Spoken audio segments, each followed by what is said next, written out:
Welcome back to the Bitcoin Economy Podcast, powered by BlockFuel. We're here with Deloitte.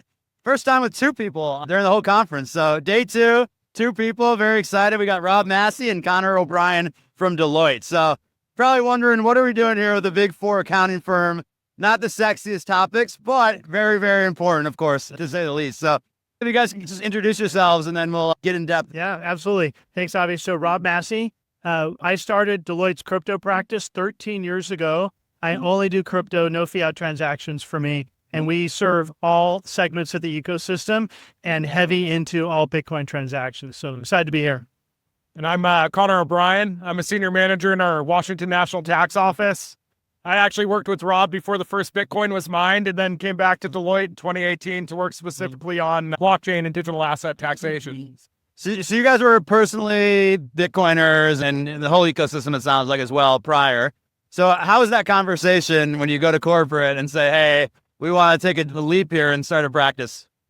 It's been well received. I mean, people figure it out within like 10 seconds, right, whether or not you're on the inside or just an observer, which particularly when you get to work with degens, right? Yeah. So this is good. I mean, with the history matters because we've been into it for so long. We built a foundation. I mean, we were talking about how to tax Bitcoin like way before there was anything published by the service, and then just built from there over the years and lots of projects. So built a lot of trust. So are you guys helping work hand in hand with the government basically to like at your guys' scale, like to help make some of these laws? Or no, we educate, right? People ask us questions, and so they listen to stuff like this. We also wrote a book, right? We wrote it's called Bloomberg Tax. It's a tax portfolio. It's a large technical treatise which addresses all different types of Bitcoin and broader digital asset transactions with a tax lens. And without rules, you use tax principles. And so this is a culmination of many years, and we're the co-authors of that book. 50 people from Deloitte contribute on that piece. That's awesome. And the government reads it. Incredible. And I'll say this just because we were joking. This is a joke, somewhat. You had said that you're the fellow degen, because I asked the question. I said, do some crypto natives, feel uncomfortable with the big four tax accounting firm? I don't know if you want to say this publicly, but on the personal level, not representing Deloitte. Well, I mean, realistically, all of our clients are taxpayers, right? They aren't government entities. So they are private individuals, citizens, companies that are operating in the U.S. And, that's who we serve. So we really help them kind of understand what their role is and what their position is as it relates to all this news. You're not alone. I think a lot of the Bitcoiners here play around in a little degen mode. But what's the hottest topic right now in taxes? What are you guys, talking about internally, and what should people know there? The hot topics today are, what's going to happen with the stablecoin bill. I like to think of that as the first big meaty piece of legislation that's going to allow people to engage thoughtfully. But you shouldn't discount the complexity in dealing with stablecoins as a large enterprise. I mean, it's like replumbing a house. It's risk and control frameworks, it's tax, it's accounting. It's hard to engage, and we should. When they do that, then getting into broader crypto Bitcoin transactions, it's a heck of a lot easier. At the same time, a lot of treasurers looking at Bitcoin today, whether it's diversification to treasury, it's cross-border transactions, it's an asset class that's more and more respected. So that's happening real time. And I guess going back to your other question, we've been doing this for so long and we serve all the aspects of the ecosystem. How do you get comfortable with the big four? We've been serving layer ones forever. So when you see us serving on the foundational stuff, the network level, then the corporates, as they're engaging, like, how does that work? Well, we serve both sides. And that helps ground people out. How does this stuff work? But you have to pay attention to the tech.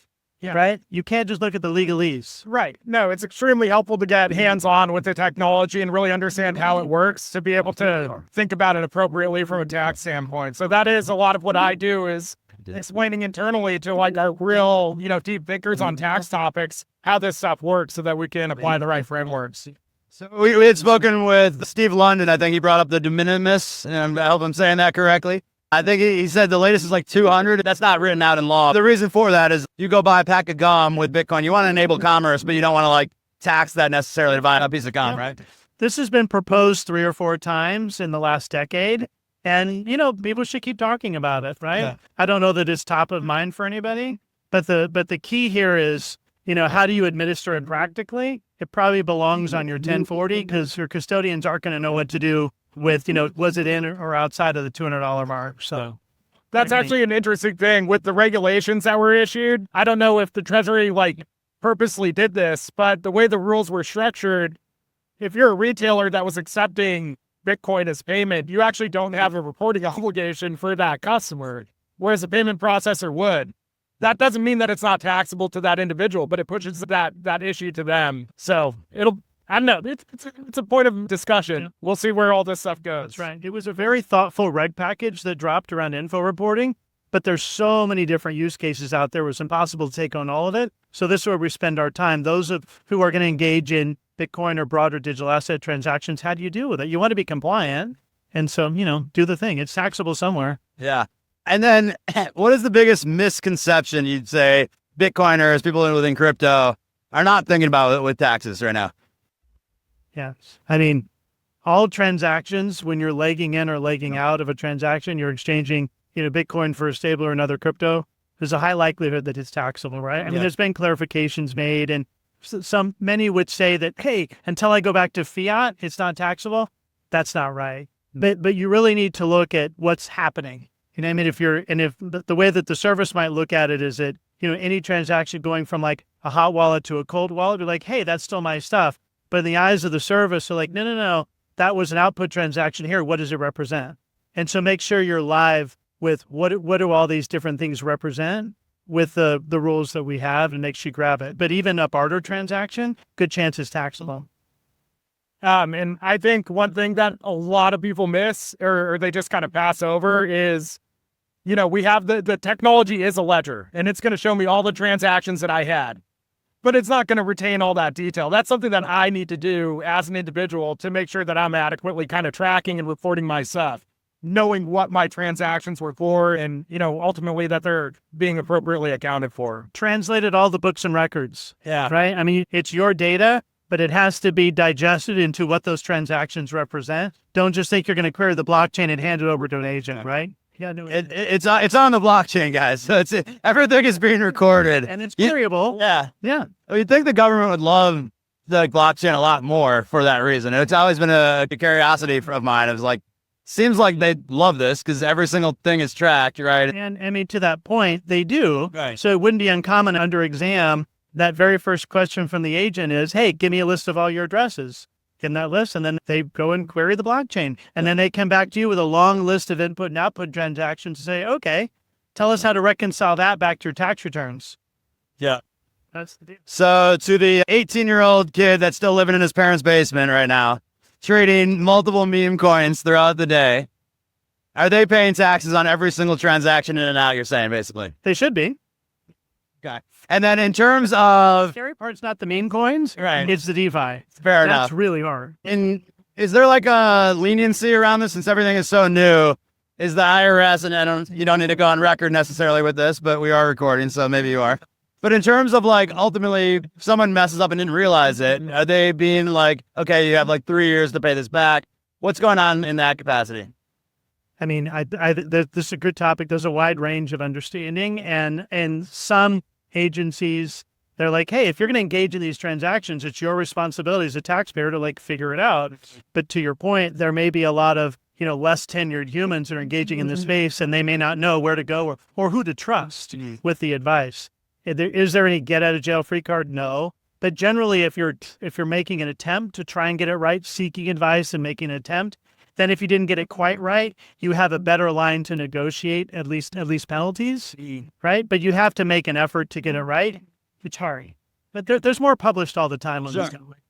And I mean, also, this is a new industry, right? And there's lag time between when you see enforcement and what that really looks like. And I think time will tell, kind of the government's posture on some of these early days when there might not have been as much clarity, when and if people do get audited. So, and I guess the final question, I don't let people shill typically, but for people the companies that are out here, right? Why go with a big four? Why go with Deloitte versus, a mom and pop shop that says that they're the experts in crypto? We've been doing this, only this.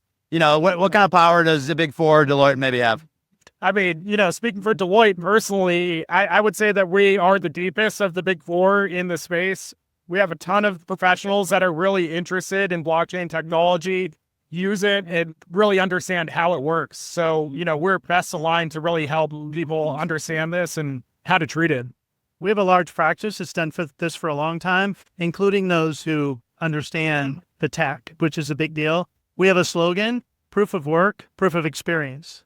Love Right? that. That's us. I mean, because we've done this for over a decade, Yeah. and we've cut our teeth on the tech as well as the legalese. And if those two things don't match, which they frequently don't, you better reconcile them before you put that on a tax return or make a representation. 100%. And these guys are great guys. I had dinner in Orlando with Rob about a month ago. So It's good. give them a call. These guys are awesome. So thanks so much for coming on.